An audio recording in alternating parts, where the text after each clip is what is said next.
Liza terus berlari ke arah Ibu Raisya. Ibu Raisya tergelak aja tengok gelagat si Liza tu. Kata Ibu Raisya, Liza ni sama macam Sri Kemboja.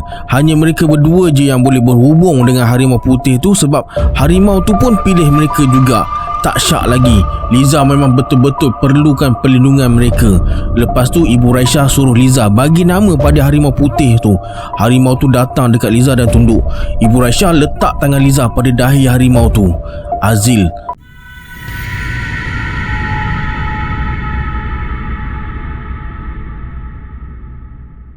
A'udzubillahi minasyaitonirrajim. Bismillahirrahmanirrahim. Assalamualaikum semua, kembali lagi bersama saya Syarul. Terima kasih sebab dah klik video ni. Semoga yang menonton video ni ditambahkan rezeki dan dipermudahkan urusan dunia dan akhirat. Hari ni saya akan sambung kisah Nyi Roro Kidul yang dialami oleh Liza part kedua. Yang mana belum tengok part 1, sila tengok dulu, nanti tak faham pula. Jangan lupa subscribe, like dan komen dalam video ni. Pada yang nak join grup Telegram saya dah letakkan link dekat bawah. Macam biasa, sebelum saya mulakan, jom kita baca selawat dulu. Sallallahu Rabbuna ala nuril mubin Ahmad al-Mustafa Sayyidil Mursalin. Sallallahu Rabbuna ala nuril mubin Ahmad al-Mustafa Sayyidil Mursalin. Sallallahu Rabbuna ala nuril mubin Ahmad al-Mustafa Sayyidil Mursalin. Tanpa buang masa lagi, jom let's jump to Rabak Serah.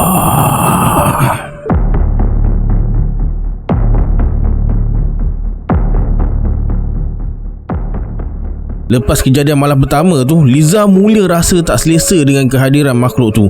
Semua kerja yang dia buat serba tak kena. Kak Zaza dan Fitra pula tak jemu-jemu cari cerita yang berkait rapat dengan Nyi Roro Kidul tu. Dari blogger hingga ke YouTube, Liza pula yang naik risau. Rasa nak cerita pada mereka pasal kejadian semalam tu, tapi mulut berat je. Jadi Liza biarkan jelah mereka buat research tentang Nyi Roro Kidul tu.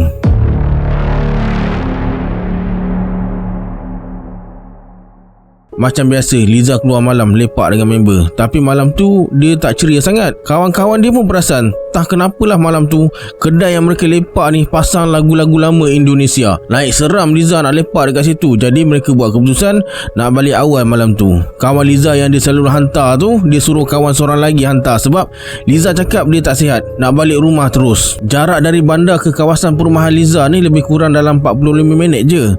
Bila sampai kawasan perumahan, dari jauh Liza nampak kabus tebal dekat kawasan lorong nak belok ke rumah dia. Liza terpaksa buka lampu tinggi. Waktu masuk dalam kabus tu, Liza tak nampak jalan sangat, jadi dia bawa perlahan je, takut terlepas lorong belok ke rumah dia. Tiba-tiba Liza sampai dekat hujung lorong pula. Maknanya dia dah terlepas lorong rumah dia. Liza patah balik dan masuk dalam kabus tebal tu semula. Sekali lagi Liza terlepas lorong rumah. Dia dah mula rasa tak sedap hati. Tiba-tiba ada bau kemenyan pula dah. Liza terus baca surah Al-Falaq dan An-Nas dan teruskan perjalanan. Masa ni dalam sama-sama, Liza nampak dekat depan, di sebalik kabus, ada sosok seorang perempuan. Kepalanya ditutup dengan selendang. Pakaiannya macam pakai baju kebaya berkain batik. Liza dah rasa lain macam. Dia terus tekan pedal minyak. Bila lalu sebelah perempuan tu, Liza memang tak toleh langsung. Dia memang pandang depan je. Masa ni bau kemenyan punyalah kuat sangat. Tak semena-mena terdengar bunyi anjing menyalak. Tapi bukan macam menyalak biasa. Bunyi macam anjing ni tengah menangis. Yang seramnya, bunyi anjing tu macam ikut je kereta Liza. Dan sekali lagi Liza tak jumpa lorong rumah. Dia buat U-turn semula. Masa ni lah Liza rasa jantung dia macam nak terputus, sebab dia nampak perempuan tadi berjalan menuju ke arah dia dalam keadaan mengundur ke belakang. Liza jadi menggelabah. Dia terus tekuk muka dekat steering kereta dan baca apa saja surah yang terlintas di fikiran. Masa tengah baca tu, tercium bau kemenyan yang semakin pudar, tapi bau bunga melur pula semakin kuat.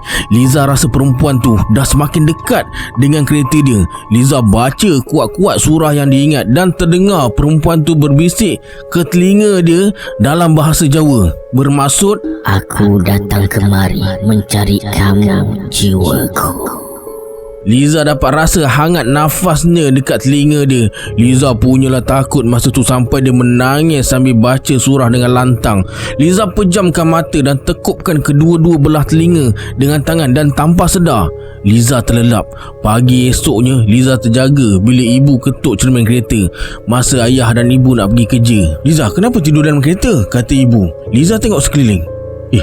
Dia dah berada dekat depan rumah. "Ya Allah, ibu, mungkin semalam Liza mengantuk sangat sampai tak sempat nak masuk rumah," kata Liza. Dia masih tak nak cerita apa yang terjadi pada ayah dan ibu sebab tak nak mereka risau. Dekat pejabat, bukan Liza je yang kena ganggu malam semalam. Rupanya Kak Zaza dan Fitra pun kena. Cerita Kak Zaza, sejak dia mula cari tentang Nyi Roro Kidul ni sampai dekat rumah, dia selalu teringat tentang Nyi Roro Kidul. Sampai kan dia rasa macam diperhatikan dan rasa kehadiran seseorang di samping dia. Malam semalam, masa Kak Zaza tengah dodoikan anak dekat dalam bilik tidur, entah dari mana dia dengar lagu macam nyanyian dalam bahasa Jawa yang tak pernah dia dengar sebelum ni. Mungkin datang dari radio atau TV. Kak Zaza mula ikut nyanyian lagu tu. Tak tahu macam mana dia boleh pandai dan tahu setiap sebutan lirik lagu tu sampai suami dia tegur Kak Zaza, "Nyanyi lagu apa? Bunyi macam Arab pun ada," kata suaminya. Kak Zaza cakap lah dia dengar lagu dari radio yang suami dia pasang, macam lagu Indonesia tapi bahasa lain. Suami Kak Zaza cakap lah mana ada dia pasang radio, TV pun dia tak buka. Cerita Fitra pula, masa dia tengah layan Facebook sambil buka lagu dari YouTube dalam bilik sorang-sorang, tiba-tiba lagu yang dia pasang tu bertukar ke lagu Indonesia. Lagu tu memang Fitra tak pernah dengar sebelum ni, tapi ada lirik yang dia faham. Dia sebut, "Ini temanmu datang, bukakan pintumu." tak semena-mena pintu biliknya diketuk dengan kuat. Fitra terus menjerit ketakutan. Bapa dia terus terjah masuk dalam bilik dan tanya kenapa. Fitra ceritakan apa yang terjadi. Tapi bila dia tengok search history dekat YouTube, tak ada pula apa-apa tajuk dalam lagu Indonesia. Liza nasihatkan Kak Zaza dan Fitra supaya berhenti siasat tentang Nyi Roro Kidul tu. Tak nak keluarga mereka kena ganggu pula.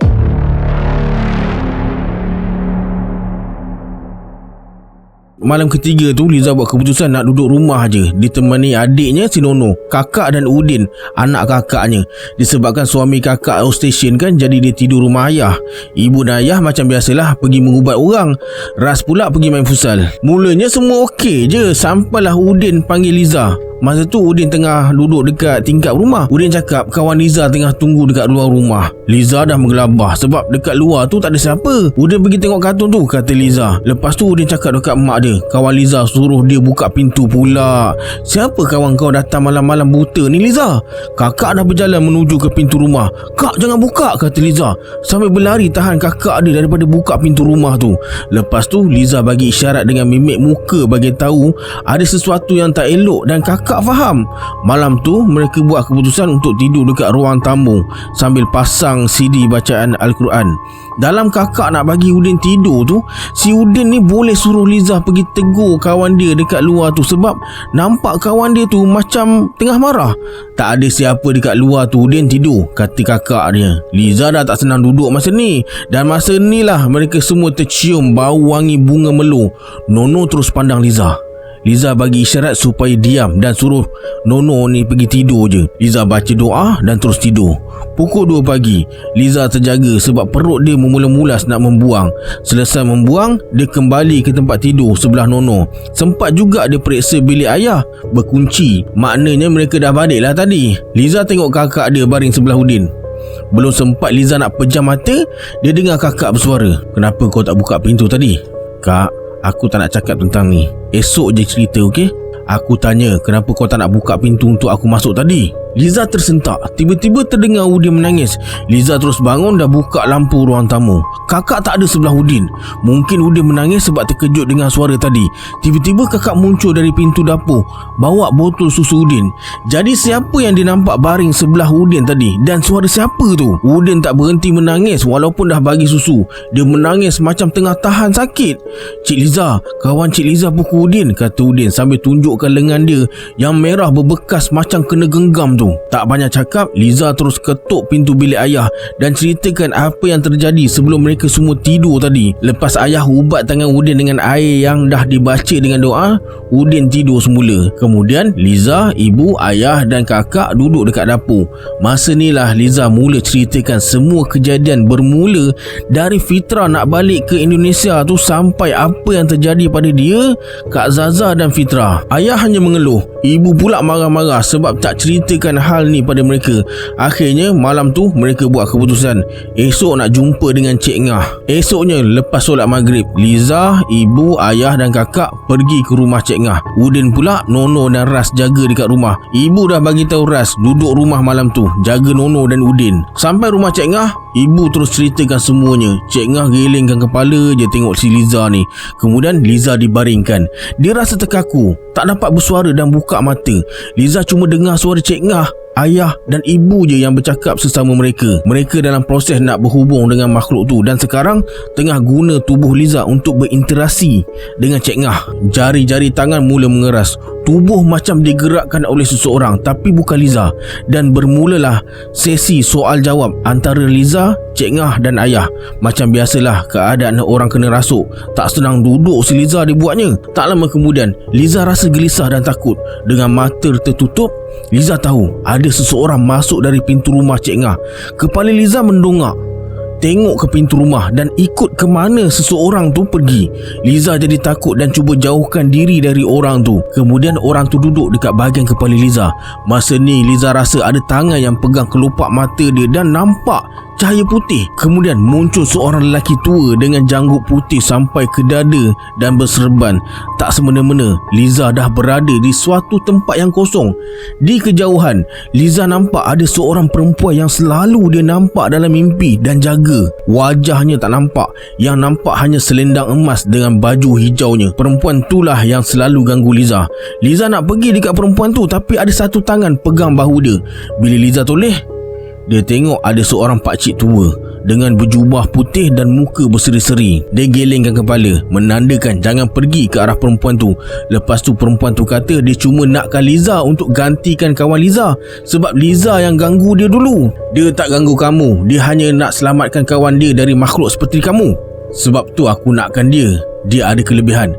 Aku nak jadikan dia anak didik aku. Ilmu kamu bukanlah sesuatu yang patut dipelajari. Baliklah ke tempat asal kamu. Jangan ganggu dia atau engkau aku bunuh. Siapa kau nak buat keputusan untuk dia? Dia nak ikut aku. Pakcik terus tengok Liza. Kamu nak ikut dia ke? Liza geleng kepala. Aku mahukan kamu. Aku tetap akan ambil kamu. Kalau bukan sekarang, masa akan datang aku akan kembali juga. Siapa engkau? Aku adalah penjagamu. Aku dah pilih kamu di saat kamu muncul bantu kawanmu. Apa yang kau nak? Kenapa kau nak ambil kawan aku? Untuk apa? Jadi tuan kau ke? Kata perempuan tu, kawan Liza tu hanya untuk santapan laut yang dahagakan darah. Tapi Liza istimewa. Mereka nakkan Liza. Permaisuri mereka suruh perempuan tu bawa Liza jumpa dengan dia. Perempuan tu hanya dayang perutusan permaisuri tu je. Sudah, pulanglah kamu ke asalmu. Jangan ganggu anak ni. Dia tak nak ikut kamu. Beritahu pada kerajaanmu, jangan berani ganggu anak ni lagi. Kalau kamu langgar perjanjian kita, maka akan tercetuslah perang antara kerajaan kamu dengan kami. Dari jauh Liza nampak perempuan tu berlalu pergi. Liza lupa nak tanya siapa permaisuri mereka, siapa dia, kerajaan apa. Lepas tu Liza buka mata. Ibu tepuk bahu dan bagi salam 3 kali. Liza jawab salam dan nampak ada seorang lelaki tua yang dia nampak tadi dekat sana. Lelaki tua tu tengah rawat tangan Cik Ngah. Rupanya masih Liza tak sedar tadi, dia pegang tangan Cik Ngah dan akibatnya pergelangan tangan Cik Ngah melecur. Disebabkan tak mampu melawan, Cik Ngah panggil Haji Man, guru kepada Cik Ngah, untuk datang membantu. Haji Man lah yang Liza nampak tadi. Selesai semuanya, mereka mulakan sesi perkenalan dengan Haji Man. Kata Haji Man, perempuan tadi adalah dari kalangan jin laut yang ada wilayah mereka sendiri. Mereka nakkan Liza sebab mahukan kelebihan yang ada pada dia yang dapat berinteraksi dengan dunia mereka dan nak luaskan jajahan mereka dengan ilmu-ilmu mereka yang tak patut dipelajari. Ibarat kita perhambakan diri pada mereka. Haji Man tanya pada ibu, pada pandangan aku, bukankah Liza ada penjaganya sendiri? Kenapa tak dilepaskan pada dia?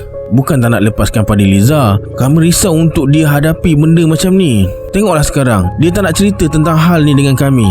Ini kerana dia mampu hadapi benda tu. Kamu kena percaya dengan anak kamu. Sebaiknya dia kena guna pelindungnya. Jangan sampai dia diambil. Liza mula tak faham apa yang mereka bincangkan. Malam semakin larut dan mereka mula pulang ke rumah masing-masing. Sempat juga Hajiman pesan pada ibu suruh bagi Liza ruang untuk kenali penjaga dia. Ibu hanya mengangguk. Lepas tu Hajiman kata mereka akan datang lagi untuk cuba ambil Liza. Mungkin kali ini secara paksa dan akan lebih ramai yang akan datang. Seeloknya mereka mula waspada. Sampai rumah, Liza dan kakak ke bilik tidur. Disebabkan kakak nak tahu apa yang Liza lalui, dia terus ceritakan semuanya dengan kakak. Dan soalan siapa dia masih tak terjawab lagi. Esoknya, masa ni kakak dah balik rumah dia. Ibu datang masuk dalam bilik, suruh Liza ambil cuti seminggu. Tapi Liza cakap dia baru je beberapa bulan kerja dekat company ni, takkan nak ambil cuti seminggu pula. Ibu kata ayah dah pergi tempat kerja Liza jumpa dengan bos dan bagi tahu Liza ada masalah kesihatan dan perlukan rawatan dalam seminggu. Ibu nak bawa Liza pergi mana? Liza, ingat tak Hajiman cakap semalam Liza ada pelindung? Hari ni ibu nak Liza jumpa dengan mereka. Mereka? Siapa? Kenapa lama sangat nak jumpa mereka? Nanti ibu terangkan. Sekarang Liza kemas barang-barang keperluan Liza untuk sehari. Ibu terus keluar dari bilik Liza dan telefon kakak. Dari perbualan mereka, ibu suruh kakak dan adik ipar tidur dekat rumah ni dalam seminggu. Liza jadi pelik.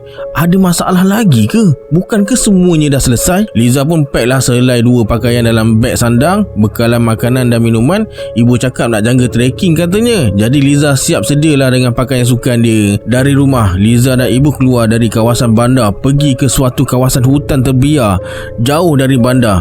Liza tak pasti sangat tempat ni, tapi sepanjang perjalanan ibu cakap macam-macam tentang kawan dia. Siap bagi amaran, jaga tingkah laku sebab mereka ni orang yang jauh dari pengetahuan orang luar. Tepat pukul 2 petang, mereka mula redah kawasan hutan terbiar tu. Sebelum masuk hutan, ibu dah suruh Liza pasang pendinding diri. Sepanjang perjalanan, ibu tak banyak cakap. Yang Liza dengar dari mulut ibu sepanjang perjalanan tu, ibu banyak berselawat dan memuji Yang Maha Kuasa. Hinggalah mereka sampai di kawasan air terjun yang mengalir ke hulu. Ibu berhenti dan duduk di salah satu batu. Kawasan tu sunyi je, hanya terdengar bunyi air terjun. Tak ada bunyi hutan langsung dan terasa sejuk. Lepas tu ibu bagi Liza satu kotak kayu yang sederhana besar, dihiasi ukiran bunga, nampak usang dan berkunci. Dekat hujung bawah kotak ada terukir huruf S dan K. Kata ibu, nanti Liza kena ikut aliran sungai ni sampai ke penghujung. Kemudian Liza akan nampak 2 batu besar macam pintu gerbang. Dekat atasnya ada jambatan. Ibu tak pasti jambatan tu masih ada atau tak, tapi yang pasti Liza akan nampak 2 batu besar dan dia kena seberang ke tempat tu. Nanti akan ada yang datang jemput Liza dekat sana. Lepas tu ibu peluk Liza dengan erat. Liza kena pergi sendiri. Ibu tak dapat ikut sebab hanya Liza seorang je yang akan nampak tempat tu. Ibu dah tak ada kelebihan nak masuk tempat mereka lagi. Nanti Liza balik, ibu akan tunggu dekat situ. Sampai sana, Liza kena jumpa ibu Raisya dan sampaikan salam ibu pada dia. Liza hanya mengangguk dan berlalu pergi tinggalkan ibu. Kaki terasa berat nak melangkah. Sekejap-sekejap Liza toleh ke belakang, pandang ibu. Hinggalah Liza masuk jauh ke dalam hutan. Dah tak nampak lagi kelibat ibu. Pukul 5.30 petang, Liza sampai dekat batu yang ibu cakap tu. Dia kena menyeberang ke sana dan lawan arus sungai sebab jambatan yang ibu cakap tu dah tak ada. Bila Liza sampai di antara 2 batu besar tu, dia kena mendaki naik ke atas. Masa Liza tengah panjat tebing tu, tiba-tiba muncul 2 tangan hulur membantu naik dia ke atas. Liza capai tangan mereka dan nampak ada 2 wanita berjubah putih jernih bertudung litup. Wajah mereka nak sama, sangat cantik. Dekat belakang mereka tu ada 2 orang lelaki berjubah putih dan berserban. Sampai dekat atas tu, Liza rasa terhuyung-hayang, kepala berpinah dan rasa nak termuntah. Badan terasa berat nak melangkah, ditambah pula dengan suasana yang sejuk sangat. Kemudian salah seorang wanita tu bagi Liza air minuman dan Liza rasa tenang sikit. Tubuh mula rasa ringan. Kedua wanita tu perkenalkan diri sebagai Sari dan Safa dan mereka memang dah tahu kedatangan Liza dekat sana. Kemudian mereka berlima berjalan menyusuri ke dalam hutan dan akhirnya sampai di satu perkampungan lama. Suasananya cukup tenang dan cukup indah. Penduduk kampung situ semua pakai jubah putih. Yang wanita tutup aurat dengan tudung labuh, yang lelaki siap dengan serban. Suasana terasa nyaman, sejuk walaupun cahaya matahari membahang. Dan baru Liza sedar hari dekat sana baru pagi. Liza pelik sebab tadi masa dia menyusuri sungai, hari dah petang, tapi dia hanya diamkan je. Teringat kata ibu, mulut dan tingkah laku kena jaga. Liza dibawa ke sebuah rumah. Sampai dekat sana, Sari bagi salam. Assalamualaikum warahmatullahi wabarakatuh. Ibu Raisya, waalaikumsalam. Alhamdulillah. Sampai juga anaknya Aira Medina, jawab Ibu Raisya sambil turun ke bawah sambut kedatangan Liza. Mereka bersalaman dan berpelukan. Lama sungguh ibu tak jumpa Liza.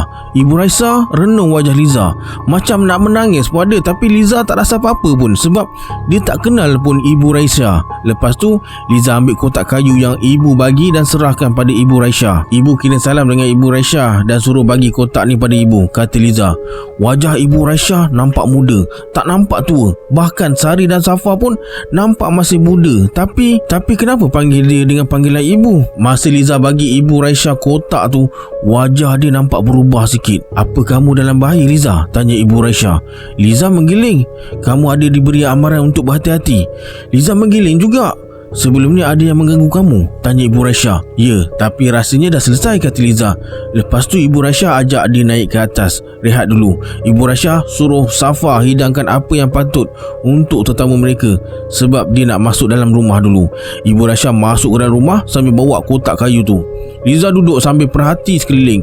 Dia rasa segan sikit sebab dia pakai baju t-shirt lengan panjang, seluar tracksuit dengan tudung bawal. Tak lama kemudian Ibu Raisya keluar sambil bawa kotak kayu tadi dengan kunci yang dah dibuka. Lepas tu Ibu Raisya tunjukkan senaskah Al-Quran lama dan keris lama. Kata Ibu Raisya, keluarga Liza perlukan bantuan dia, sambil bagi balik kotak kayu tu pada Liza. Lepas tu Ibu Raisya suruh Liza ceritakan siapa yang ganggu dia sebelum ni. Liza pun ceritakan dari mula sampai akhir pada Ibu Raisya. Lepas tu Liza tanya, apa kaitan Ibu Raisya dengan keluarga dia? Ibu Raisya pun mulakan cerita. Kata Ibu Raisya, beberapa puluh tahun yang lalu ada seorang Sri Kandi yang bernama Sri Kemboja lari selamatkan diri dari anasir-anasir luar yang sedang jajah kawasan mereka. Sri Kemboja bersembunyi lari ke dalam hutan dan terjumpa dengan Ibu Raisya yang tengah ambil daun-daun herba. Sri Kemboja pun minta bantuan dari Ibu Raisya. Ibu Raisya bawa Sri Kemboja ke kampungnya untuk dirawat sebab banyak darah keluar dari luka di perut Sri Kemboja kesan dari pertempuran tu. Setelah sekian lama Sri Kemboja di kampung Ibu Raisya, sedikit sebanyak Sri Kemboja belajar dari Ibu Raisya pelbagai ilmu dari segi perubatan, persilatan dan ilmu agama. Memang Sri Kemboja dah ada ilmunya sendiri yang diturunkan dari keluarganya dan perlu diasah lebih lagi. Hinggalah tercetusnya peperangan antara kaum Ibu Raisya dengan kaum Syamhuras, salah satu raja jin kafir, akibat perselisihan faham sebab Ibu Raisya bawa dan jaga Sri Kemboja di alam mereka.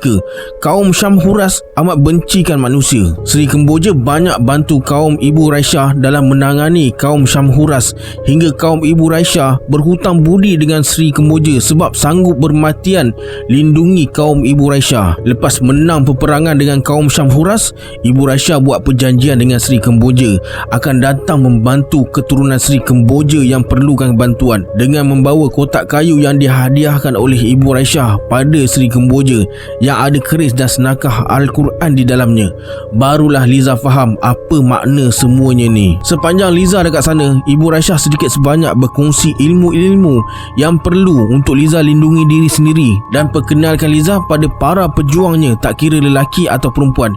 Ibu Raisya bawa Liza mengelilingi ke seluruh wilayah di bawah jagaannya dan hadiahkan Liza seutas gelang emas dan senaskah Al-Quran berwarna hijau untuk gantikan keris lama tu, dan diletakkan dalam satu kotak kayu baru berukiran bunga yang hampir sama dengan kotak lama. Dekat atas kotak tu terukir huruf nama penuh Liza, N dan K. Masa semakin suntuk Liza kena kembali ke pangkuan keluarga. Mereka tengah menanti kepulangan Liza. Ibu akan menyusul kemudian. Liza kena sentiasa pakai gelang ni Nanti ibu dan yang lain akan datang memerangi mereka untuk lindungi Liza. Walaupun Liza datang jumpa mereka tak lama, hanya setengah hari, tapi rasa macam dah lama dia bersama dengan mereka. Hari dah semakin kelam dekat sana. Ibu Raisya bawa Liza ke suatu tempat lapang. Kemudian Ibu Raisya bersiul. Dari dalam hutan, Liza nampak macam ada sesuatu yang datang menuju ke arah mereka. Kemudian muncul seekor harimau putih yang besar mengaum dan menerpa ke arah Ibu Raisya. Liza terus mengundur ke belakang. Ibu Raisya terus membelai-belai harimau tu. Lepas tu datang beberapa kawanan harimau putih yang lain. Besar, kecil, jantan, betina, tua, muda, semua ada. Ini kawan ibu Liza, mereka jaga kawasan ni, kata Ibu Raisya sambil tarik tangan Liza suruh belai harimau besar tu. Menggeletar tangan Liza masa tu. Besar macam beruang dewasa harimau tu. Entah macam mana dalam banyak-banyak harimau dekat situ, Liza terasa macam ada sesuatu yang menarik untuk dia pergi ke tengah-tengah antara kawanan harimau tu. Dan Liza nampak ada seekor harimau yang tengah duduk perhati dia. Assalamualaikum warahmatullahi wabarakatuh. Wahai insan pilihan. Liza toleh kiri, toleh kanan. Siapa yang bersuara pula ni? Aku adalah pilihanmu. Liza tenung je harimau dekat depan dia tu. Ya, aku.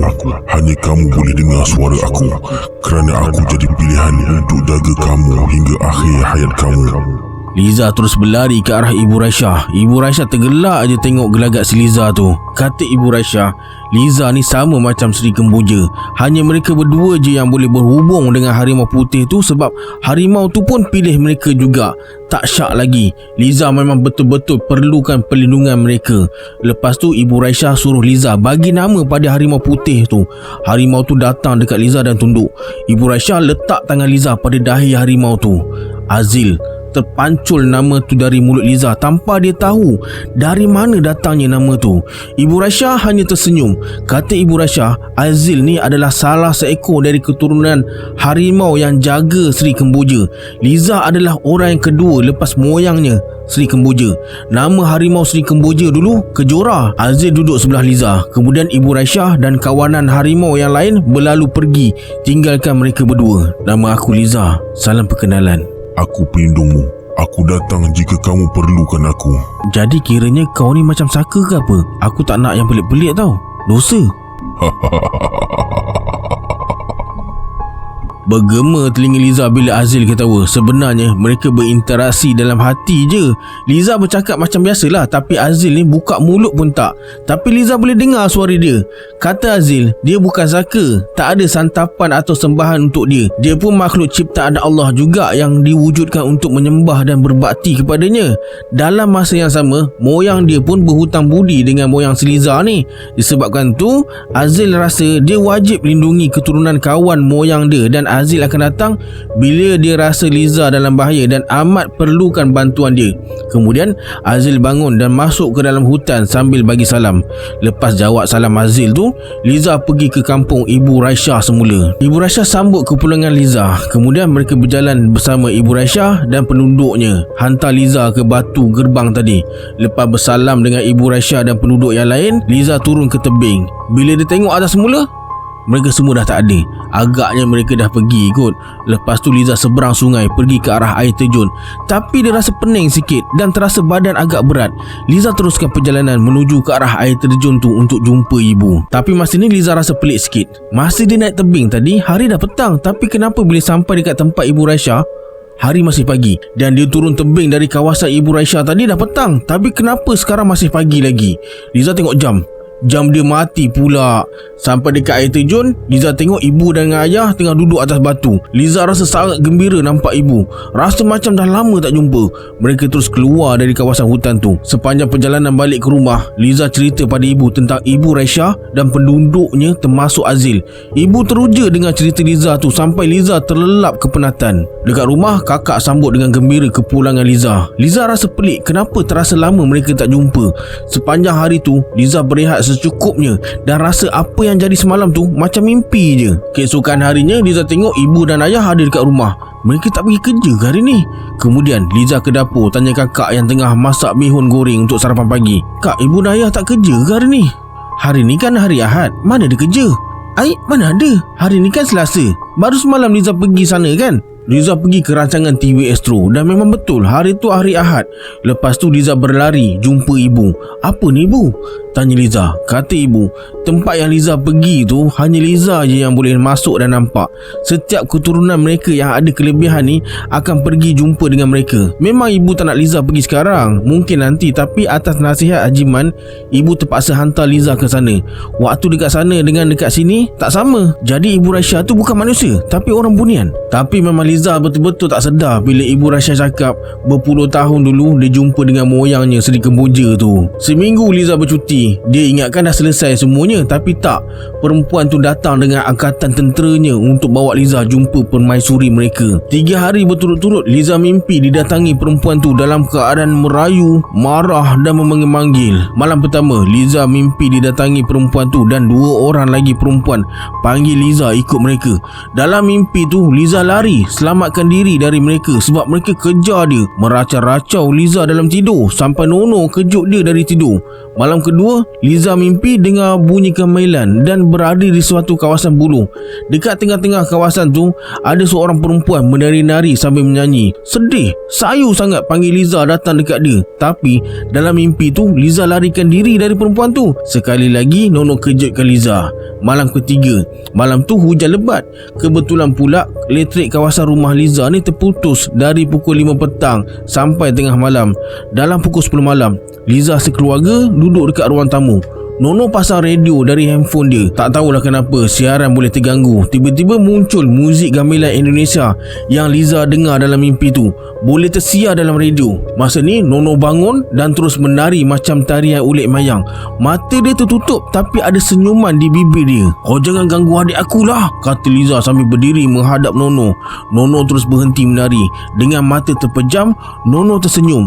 Ayah dan ibu dah mula baca doa. Kemudian ayah tekuk tangan dia ke muka Nono. Serta-merta Nono jatuh pingsan dan lagu dari handphone Nono terpadam. Semalaman mereka sekeluarga tidur dekat ruang tamu dan malam tu Liza mimpi perempuan tu datang lagi dengan nada marah. Dia ugut Liza. Jika kau tak mahu ikut aku pulang ke wilayahku, ketemu permaisuriku, keluargamu akan aku ganggu.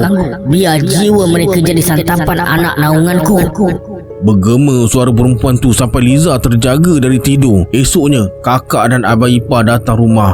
Kata kakak, lepas kejadian hari tu dia ada buat research tentang Nyi Roro Kidul ni. Akibatnya malam semalam dia kena kacau juga bila Udin cakap kawan Cik Liza dia ada dekat luar rumah mereka. Kakak pun pelik lah, takkan sampai ke sini kawan Liza cari dia. Kakak pun tengok dari tingkap rumah. Dia nampak ada seorang perempuan bersanggul emas, berkain batik, berbaju kebaya hijau, duduk dekat bangku luar rumah tapi membelakangkan dia. Kakak mula rasa tak sedap hati. Dia terus bawa Udin jauh dari tingkap. Kelang kabut dia pasang CD Al-Quran. Lepas tu Udin boleh cakap kawan Cik Liza tu suruh buka pintu. Kakak dah gelabah. Tiba-tiba tercium bau bunga melo dan pintu rumah kena ketuk dengan kuat macam kena tendang. Kakak terus telefon suami dia suruh balik cepat. Disebabkan malam tu handphone mereka semua padam sebab habis bateri, jadi kakak tak dapat hubungi mereka. Masa abang ipar sampai rumah, dia cakap dia ada terserempak dengan seorang perempuan berjalan sorang-sorang pakai baju kebaya hijau. Disebabkan rumah kakak jauh dan hari pun dah lewat malam, mereka buat keputusan tunggu sampai esok pagi baru datang ke rumah ayah. Bila ayah rasa perempuan tu semakin berani ganggu keluarga mereka, mereka setuju nak jumpa Hajiman untuk minta bantuan. Okey, sampai sini dulu kisah ni. Kita berjumpa di part terakhir nanti. Sebelum kita berpisah, anggaplah kisah ni sebagai hiburan semata-mata. Janganlah terlalu mudah percaya. Hanya yang mengalaminya tahu akan kebenaran sesuatu kisah tu. Kita berjumpa di video akan datang. Saya Syarul. Assalamualaikum. Adios.